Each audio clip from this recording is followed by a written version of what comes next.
Assalomu alaykum mamlakat. Sizlar bilan bugun sotiladigan kvartira haqida obzor etib o'tamiz. Lokatsiyasına keladigan bo'lsak, yan tanımımızda Rakam Bazar, Çöplü Dom, yan başımızda ise Mirzagamburg joylashgan bo'ladi. Lokatsiyamiz zo'r joyda joylashgan. Bu kvartiramız 2. qavatda. Partizan girişimizde şimdi şu kvartiramız 63 kvadratlı bo'ladi.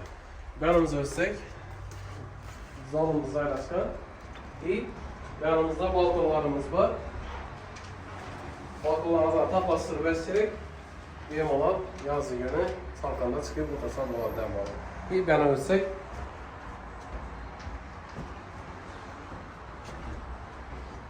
yanımızda shunday katta dalam, plus bu yanında balkondan qo'shib taxlab qo'yibdilar. Yangalarda.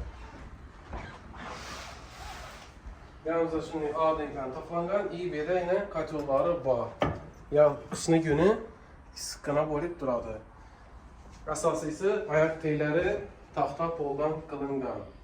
Devorlari esa oqartirib obro'ya tayyor turibdi. O'zingiz xohlagan fuqusizda obro'y ursangiz bo'ladi. Remontda tayyor.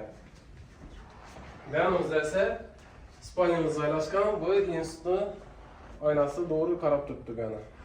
Yanımızda keladigan bo'lsak, birimiz sanuzel, vanna tualeti bir yerda joylashgan. Bu yana o'tsak, yanımızda aslana joylashgan bo'ladi. Gaz plitasi va mebeli içinde qoladi. Qog'ozlarni ikkitadilar ekan. Kim shunning kvartiraga izlab bilganlar bo'lsa, bemalol jo'natib qo'yinglar. Pulini keladigan bo'lsak, egasi 400 milyon so'm deb turibdi. Bemalol egasini o'zine murojaat etishlaringiz mumkin. Pastdan nomerlarni qoldirib o'taman. Sog' bo'linglar, salomat bo'linglar.